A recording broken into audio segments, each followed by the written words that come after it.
good afternoon. We have such a great audience. I'm just going to start 2 minutes ahead of time so that we have 2 minutes more to deal with this amazing poet. So it's so good to see all of you out this afternoon.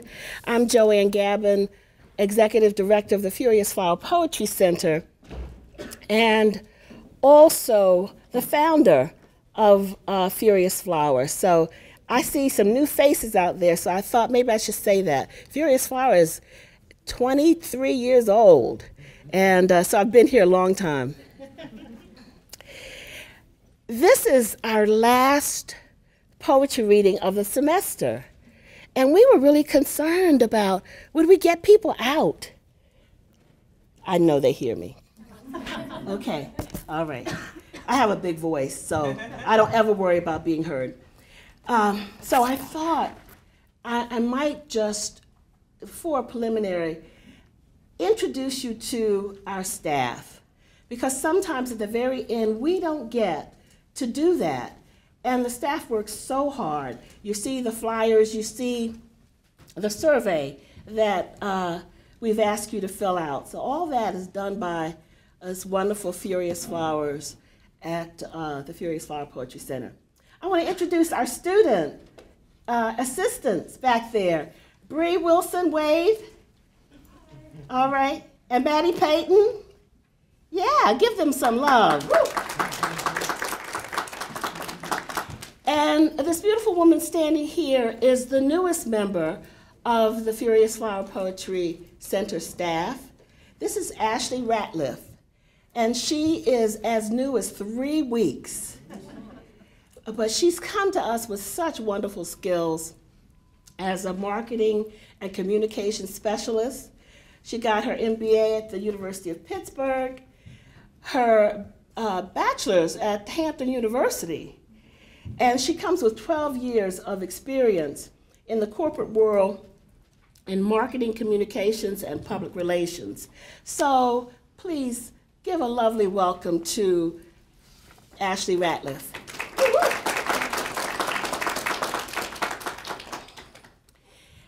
The assistant director of the Furious Flower Poetry Center has been here over a year. So the honeymoon period is over, baby.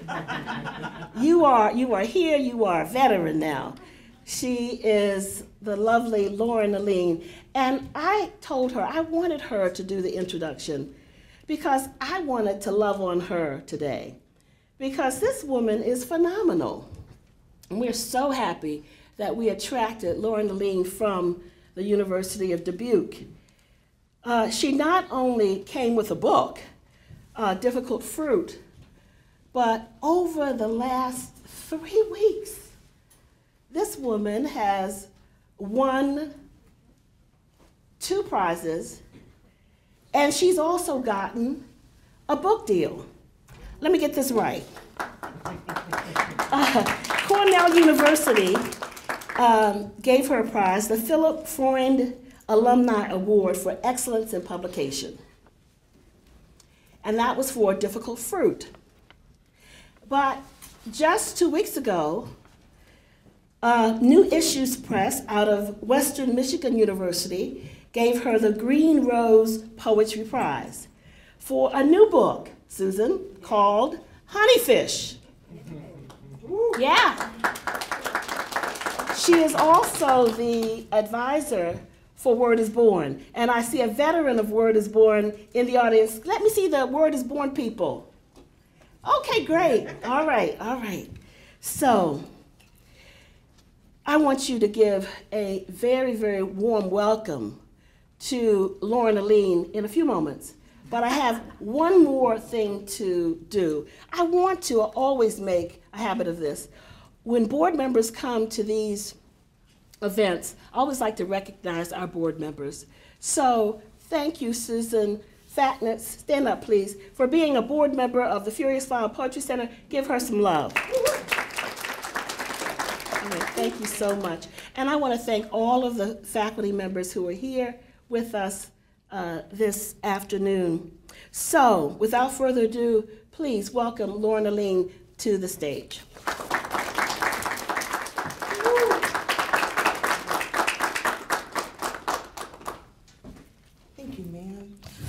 I am so happy to be here. Furious Flower. Nicole and I were talking earlier in an interview that will be published in our journal.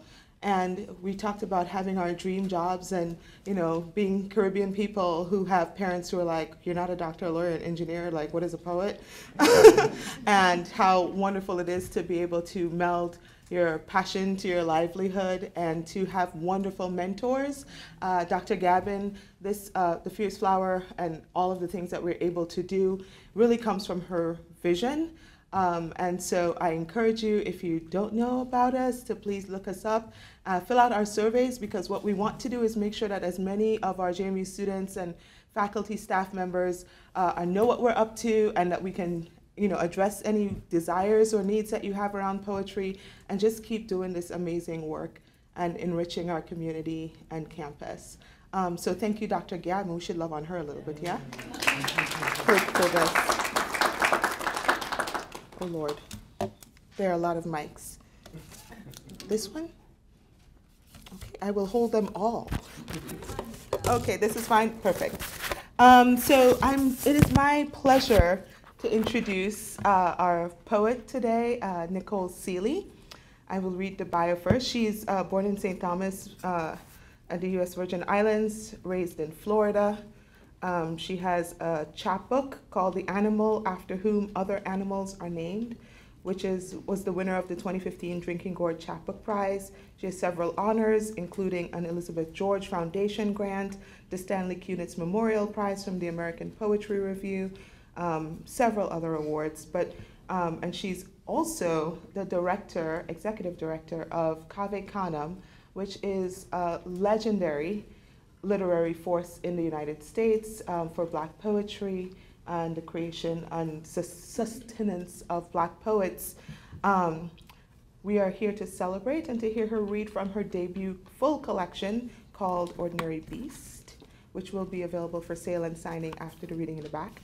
And I just want to talk a little bit about this book, which it's just a beautiful collection. And I would define it as a collection that at its core really asks what it means to be a being. And the answers in this book are various. To be is to think and to have a consciousness that is directed to both the interior and exterior worlds. It is to be concerned with time and our very human question of mortality.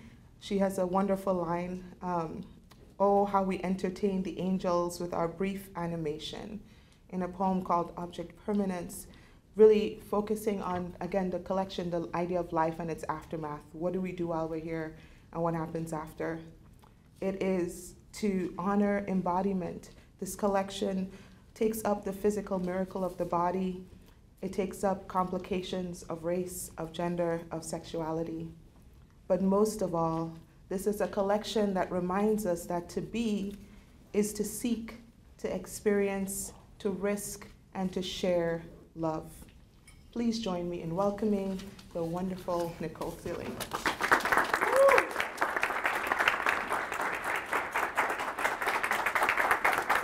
Thank you. You're so sweet. Thank you. Thank you so much for that wonderful introduction, and much too generous. Thank you too to James Madison University. Thank you to Furious Flower Poetry Center. Thank you to Joanna, and thank you to Lauren. Thank you to Ashley. Thank you. Thank you to all of you for coming out today. And I'm just gonna I'm just gonna read a few poems. The mic thing just threw me, I'm sorry. The first poem is "The first person who will live to be 150 years old has already been born." And this poem is for my mother. Scientists say the average human life gets 3 months longer every year. By this math, death will be optional, like a tie or dessert or suffering. My mother asks whether I'd want to live forever. I'd get bored, I tell her. But, she says, there's so much to do, meaning she believes there's much she hasn't done. 30 years ago, she was the age I am now, but unlike me, too industrious to think about birds disappeared by rain. If only we had more time or enough money to be kept on ice until such a time science could bring us back. Of late, my mother has begun to think life short-lived. I'm too young to convince her otherwise. The one and only occasion I was in the same room as the Mona Lisa, it was encased in glass behind what I imagine were velvet ropes. There's far less between ourselves and oblivion, skin that often defeats its very purpose. Or maybe its purpose isn't protection at all, but rather to provide a place similar to a doctor's waiting room in which to sit until our names are called. Hold your questions until the end. Mother, measure my wide open arms. We still have this much time to kill. Beautiful. Thank you.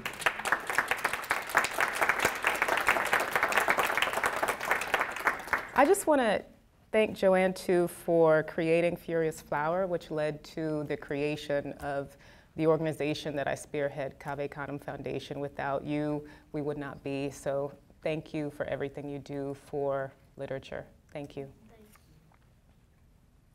Medical history. I've been pregnant. I've had sex with a man who's had sex with men. I can't sleep. My mother's mother had asthma. My father had a stroke. My father's mother has high blood pressure. Both grandfathers died from diabetes. I drink. I don't smoke. Xanax for flying, propranolol for anxiety. My eyes are bad. I'm spooked by wind. Cousin Lily died from an aneurysm. Aunt Ilda, a heart attack. Uncle Ken, wise as he was hit by a car, as if to disprove whatever theory toward which I write. And I understand the stars in the sky are already dead. I have some happy poems. I do. I'm gonna get to some of them later. Hysterical Strength. When I hear news of a hitchhiker struck by lightning yet living, or a child lifting a 2-ton sedan to free his father pinned underneath, or a camper fighting off a grizzly with her bare hands until someone, a hunter perhaps, can shoot it dead, my thoughts turn to Black people, the hysterical strength we must possess to survive our very existence, which I fear many believe is and treat as itself a freak occurrence.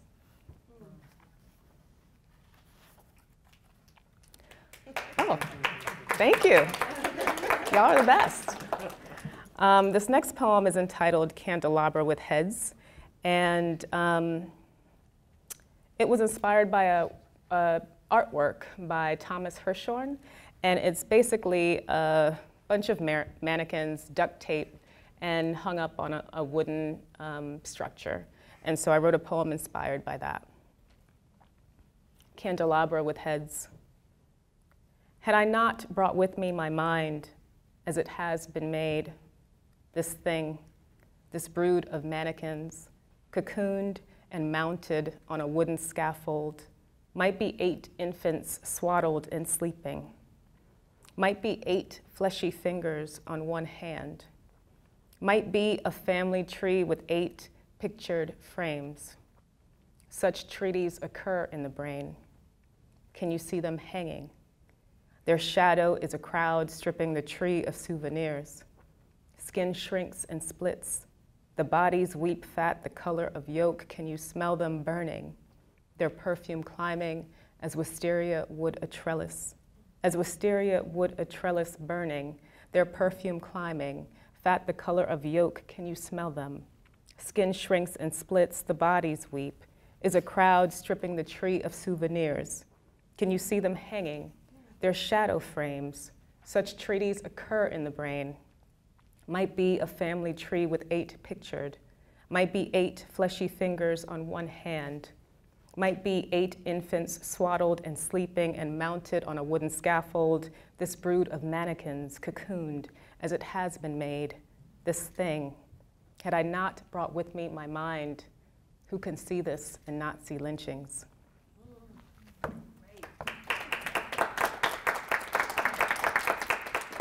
We believe in call and response here. I believe in it too. Okay. So the next poem is In Defense of Candelabra with Heads, the poem I just read. So in my chapbook, I neglected to include the last line, who can see this and not see lynchings, at the suggestion of some poets who I admire. But in thinking about my full length, I wanted to include that last line, who can see this and not see lynchings, because it was true to my experience and what I wanted for the poem. So this next poem is In Defense of Candelabra with Heads, and specifically in defense of that line, who can see this and not see lynchings. In defense of candelabra with heads. If you've read the candelabra with heads that appears in this collection and the one in the animal, thank you.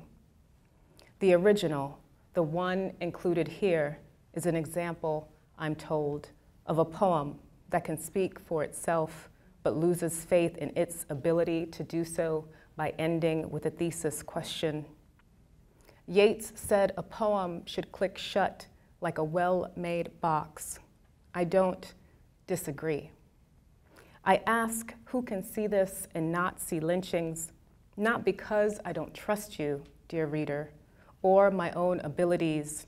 I ask because the imagination would have us believe, much like faith, faith the original candelabra lacks in things unseen.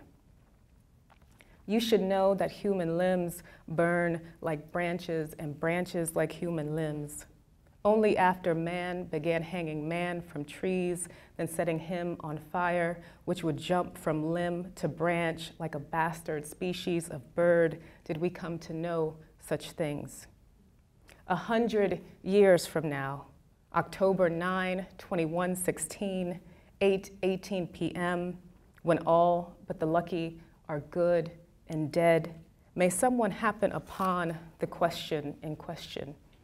May that lucky someone be black and so far removed from the verb lynch that she be dumbfounded by its meaning.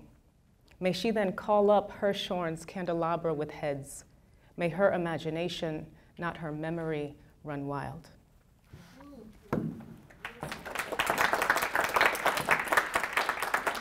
Y'all are the best hype people ever. Like, I'm gonna take all y'all with me when I leave. Heretofore unuttered. As if God, despite his compulsions, were decent and hadn't the tendency to throw off all appearance of decorum, here I am, admiring this single violet orchid. How lucky am I to go unnoticed, or so I imagine, when, at this writing, there's a red-tailed hawk somewhere tracking the soft shrills of newborn songbirds. It's not fitness, it's a lifestyle. And that's the motto from Equinox Gym that I rarely go to. It's not fitness, it's a lifestyle. I'm waiting for a white woman in this overpriced Equinox to mistake me for someone other than a paying member. I can see it now as I leave the steam room, naked but for my wedding ring. She'll ask whether I've finished cleaning it. Every time I'm at an airport, I see a bird flying around inside, so fast I can't make out its wings. I ask myself, what is it doing here? I've come to answer, what is any of us?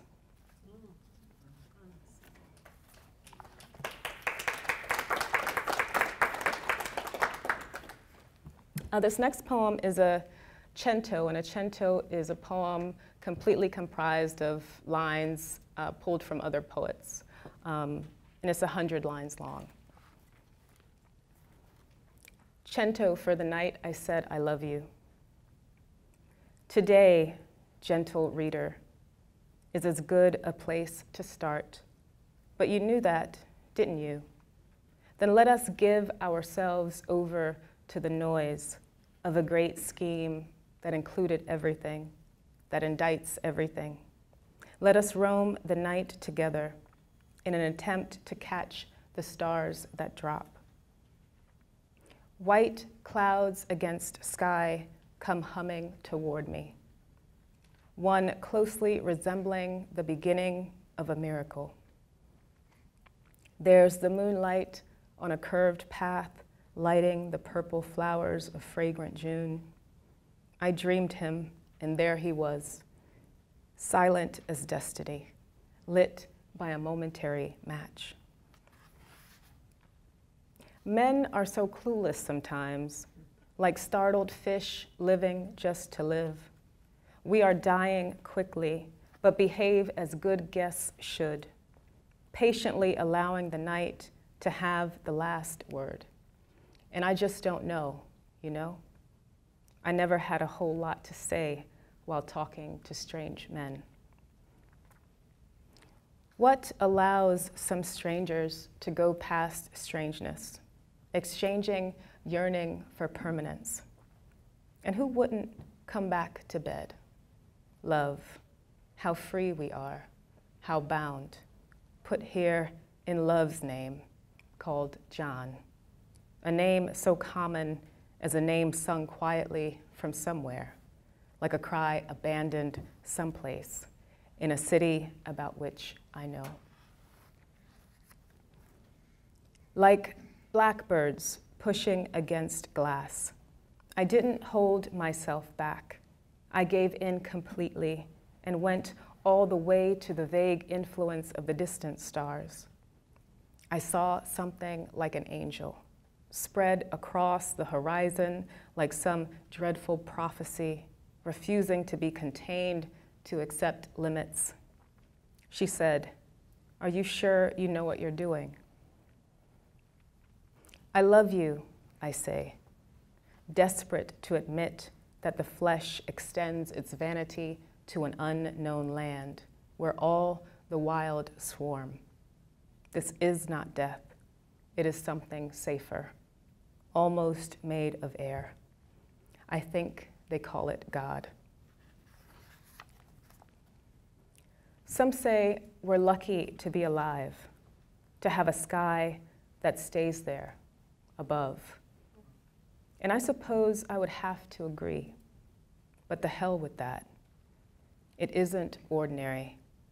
The way the world unravels from a distance can look like pain, eager as penned-in horses.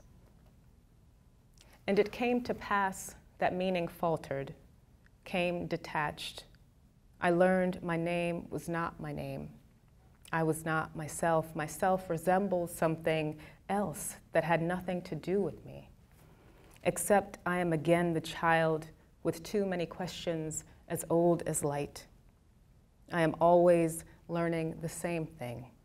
One day, all this will only be memory. One day soon, for no good reason. Dying is simple. The body relaxes inside hysterical light as someone drafts an elegy in a body too much alive. Love is like this, not a heartbeat, but a moan. Can you see me sinking out of sight in the middle of our life? Should I be ashamed of myself for something I didn't know He walks by laughing at me. What else did you expect from this day forward, for better or worse?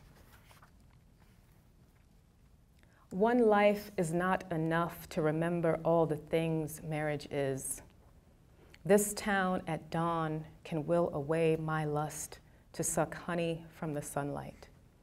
So why am I out here trying to make men tremble who never weep? After all's said and after all's done and all arrogance dismissed, The distance rumbles in, sparing only stars. The moon, like a flower, survives as a pinion, making it almost transparent. The pieces of heavy sky, heavy as sleep. I close my eyes, and this is my life now.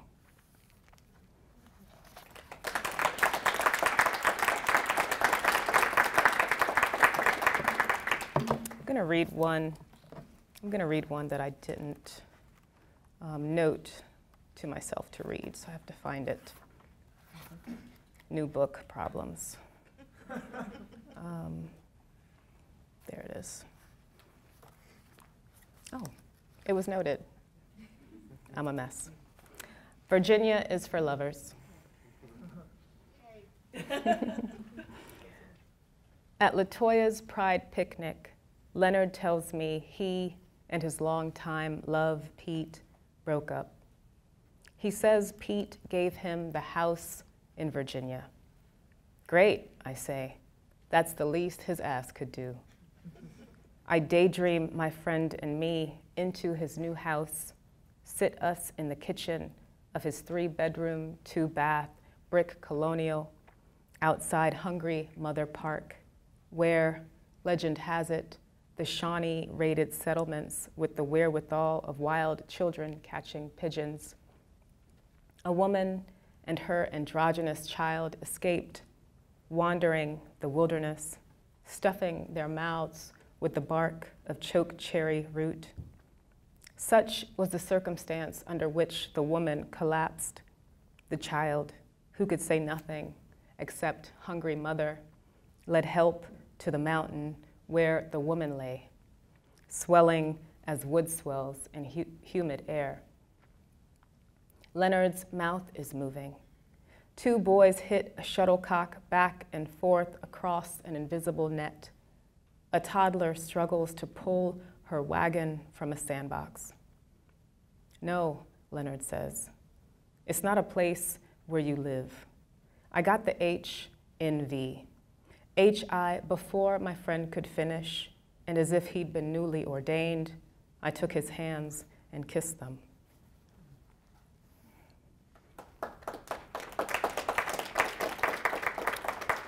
So I'll read just 3 more.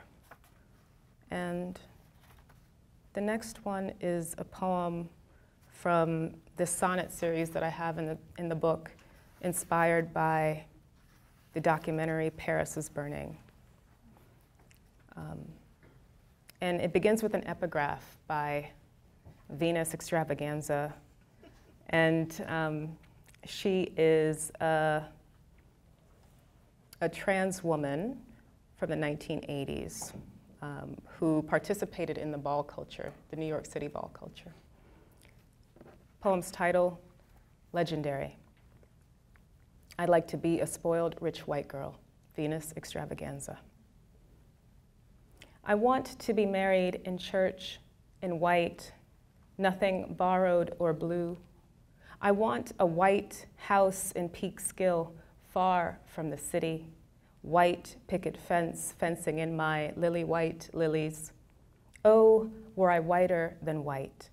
A couple kids, 1 girl, 1 boy, both white, birthright. All the amenities of white. Golf courses, guest houses, garage with white washer dryer set. Whatever else white affords, I want in multiples of white. 2 of nothing is something if they're white. Never mind another neutral. Off-white won't do. What I'd like is to be white as the unsparing light at tunnel's end.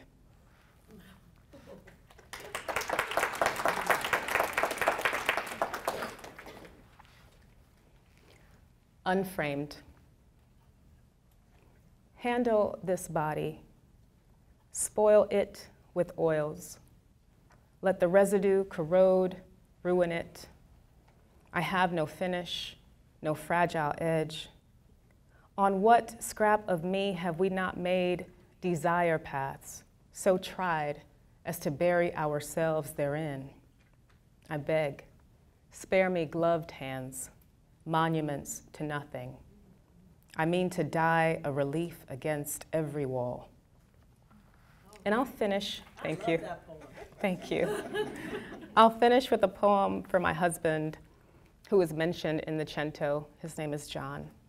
This is called, and Lauren, who is also an amazing poet, and Lauren mentioned lines that you'll hear in her introduction.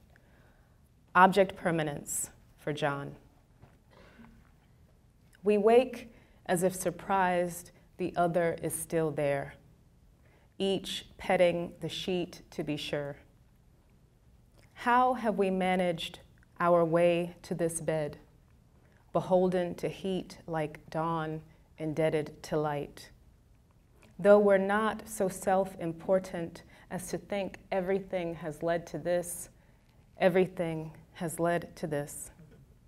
There's a name for the animal love makes of us. Named, I think, like rain for the sound it makes. You are the animal after whom other animals are named. Until there's none left to laugh, days will start with the same startle and end with caterpillars gorged on milkweed. Oh, how we entertain the angels with our brief animation. Oh, how I'll miss you when we're dead. Thank you so much.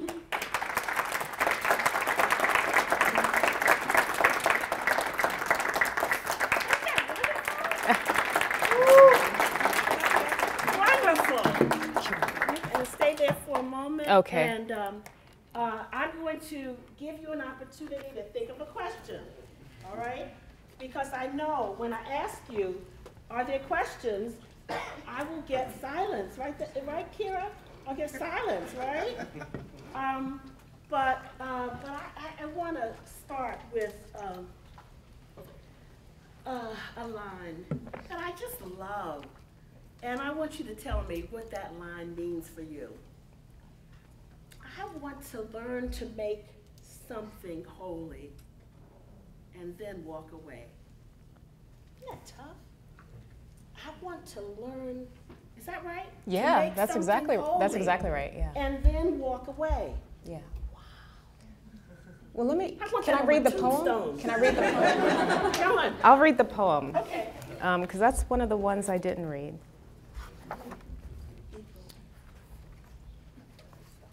So that line comes from this poem called In Igbo Land. And Igbo Land is Nigeria, Africa. And it's in reference to the creation of an mbari, which locals create after like a storm or deaths in the community. And they create it for local deities just to kind of pay respects to.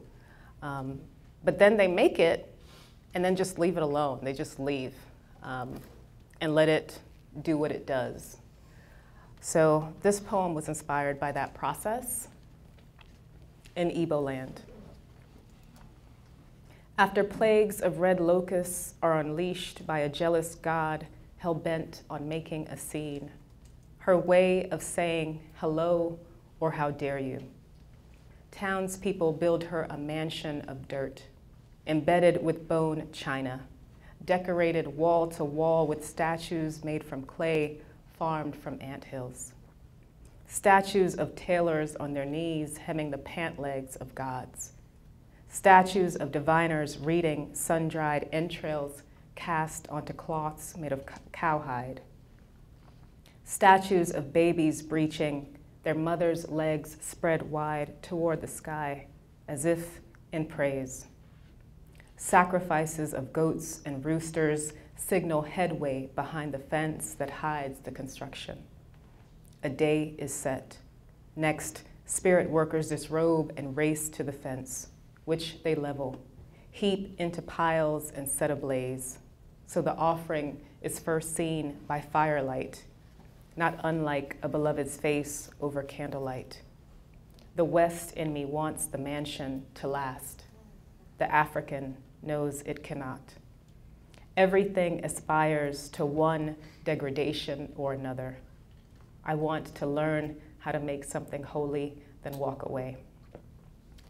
And for me, those last few lines speak to the process of poetry for me. How do I write something and let it go into the world and not feel a way about what it does out there? But sometimes we just need to let that happen, right? And so when I think about finishing a poem and wanting to hold on to it forever and not share it, I think about the Mbari and what, yeah. That's beautiful. I just felt that you were going to say that. Oh. That's beautiful. Thank you. Woo. Okay, questions. Questions out there, yes. Hi, Nicole. I wanted to ask about In Defense of Candelabra, and I just wondered, I was just curious on the editor, if there was any pushback on it, because like I love the idea of commenting on another poem in the. You know, I'm going to ask you to do something because I want everybody to hear you. Would you stand up, tell us your name for the archive, and then Hey, can I get a hug? then state your question. How are you? It's good to see you. Good to see you. This is a Kavekana man here. Okay. So I was wondering if you got pushback from the editor on In Defense of Candelabra, because when I got to that poem and started reading, I just laughed, and I was like, because when I read Candelabra, I felt that impulse that your other readers must have had about that last line, but not the whole line, the last word in it. Where and who could see Lynchings. who could and not see. Yeah. And I actually circled lynchings because I do this to people's stuff. I'm always like, if I had written this, what would I have? Right. So so I was just wondering about that. But when I got to that poem, I thought it was so fun to do, to comment on an editorial decision in another poem. And I wondered if your editor thought that was a little too transgressive, or Yeah. but I certainly didn't. And I love. I mean, it passes for irreverence, even though it's not really. But that's because it's such a unique thing to do, to comment on another poem within the same volume, or even a subsequent book, refer back to a previous book that you will certainly write. I think, well, the poem with the edits was in the chapbook, and I had different editors for the chapbook. For the full length, I had a different set of people looking at it, so they didn't care much about what I thought about the other editors. And it wasn't so much irreverence as it was trying to be true to my initial impulse. And also, the poem could seem irreverent in the beginning, but then it makes this, to me, what is a radical turn towards equity and justice and what that would look like in the future. And I think that's where the poem, at least for me, wins and is less about commenting on past editors' commentary and more commenting on inequality in the present. Does that make sense? Great, thank you. Another question, yes. Hi, Nicole. Hi. Stand up, please. Hi, Nicole. Hi. I was wondering if you have any contemporary or other poets that you felt inspired by in the development of your writing. And I was really hoping if you could speak towards how you think your poems are their own thing, different than what else is being produced by other people. Yeah. Sure. Thank you for that question. That's great. So I'm influenced by my teachers. Obviously, Kaveh Khanum is a big influence in my life. Toy Daracot and Cornelius Eady. The instructors that I had at various workshops I participated in at Kaveh Khanum, like Marilyn Nelson, Patricia Smith, Willie Perdomo, and others. I also took workshops at Squaw Valley and the Fine Arts Work Center. Alan Shapiro, Andrea Cohen, who writes really short poems that are amazing. And how does my poetry differ from? How would you describe your poetry? It's mine, right? It comes, It comes with all, like everything that I've lived, all my experiences, where I come from, my culture, my heritage, being a woman, being Black, being from the Caribbean. And so no one could write the poems that I write because they're not me. As the same with you, no one could write the poems that you're going to be writing, that you are writing. So that's how my poems are different, that I'm writing them. Okay, great. Did I answer you? I was hoping you could describe, like, use adjectives or something. Like It's good. Like the flavor. My poems are really great. Does that make sense? Yeah. I can tell you, and I was talking to Lauren today about this, I can tell you about my obsessions. I'm obsessed with mortality. I'm obsessed with time. I'm obsessed with equality. I'm obsessed with Black people. I'm obsessive. So those are the kind of my obsessions and the themes that I treat in a general sense. But I don't know if I can give you an adjective to describe my poems in general, because they're all so different one from the other. Yeah. Intense. Thank you. Another question or comment? Yes, thank you. Bena. I wanted you to maybe speak on your experience as executive director of Kaveh and like what maybe is different, what kind of struggles you have with that, or things that you deal with, and some of the joys that you have working with that amazing group. Yeah. If for those who don't know, Kaveh was founded 20 plus years ago by two poets, Toy Derikat and Cornelius Eady, to kind of speak to the underrepresentation of Black people in MFA programs, writing retreats and residencies. And being the executive director is a great joy for me because it speaks to my obsessions. I love poetry, I love Black people. Why not work at Kaveh? It's like the perfect thing. But it's difficult to find the time to write because the position entails everything. There are 2.5 people exactly that work there, and I am one of those 2.5. So we have to wear many hats, and again, it's just difficult to find time for my creative work, to find time to do the laundry. It's hard to find time, right? And so just making use of my time, like while on the train, while, at the gym, like literally I work at the gym. And I wrote that poem, the Equinox poem, while at the gym. So just finding the time, yeah. I shared with Nicole today at lunch what I see as the seed piece that helped to conceive of Kaveh. Back in 1994, we had, and Susan can speak to this, we had an amazing conference, the first Furious Fire Conference. And at that particular conference, Toy Derikat was there, and she is nocturnal. She doesn't sleep very well. 3 or 4 hours of sleep, that's all she needs. So she stayed up at night with young people like you, young people who had come to the conference because they felt they would find a supportive environment. And so they were able to read to one another. And so they had multiple slams and jams that night, Thursday night, Friday night, Saturday night. And after the conference was over, Toy Derikat called me up and said, Joanne, we have to find somehow to make spaces for these people who want to write and want good feedback, some feedback that sometimes they didn't get in MFA programs. And she said, you have to help me come up with some ideas. And I said, well, you know what? You can simply replicate what you experienced the last 2 or 3 nights.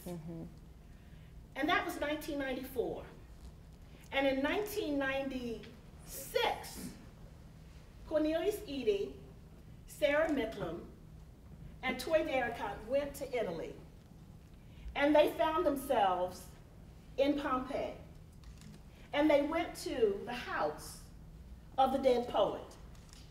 And you know, the house of the dead poet, who's been there, has a sign in front of it. And what is the sign?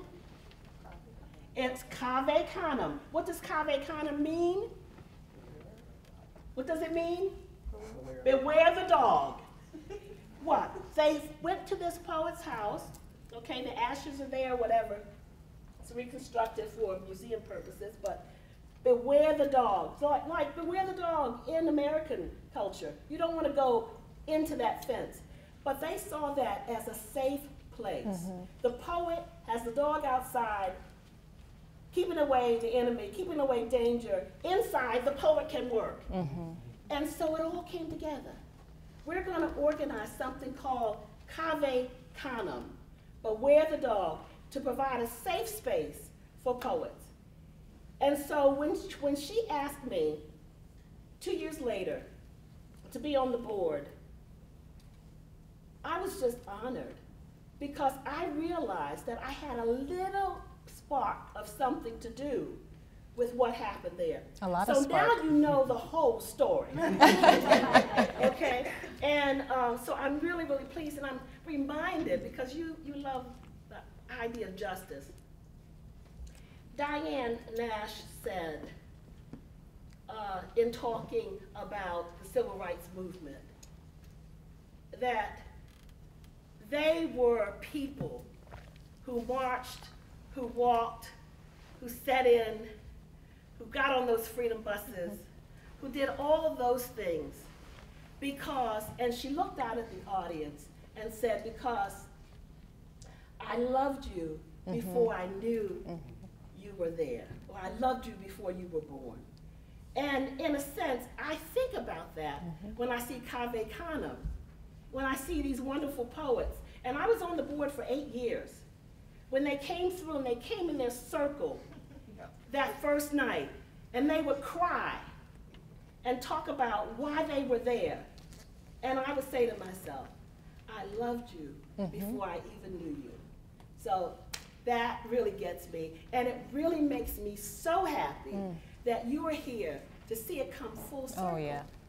Because in a sense, that's what Cave Canem has done. Yeah.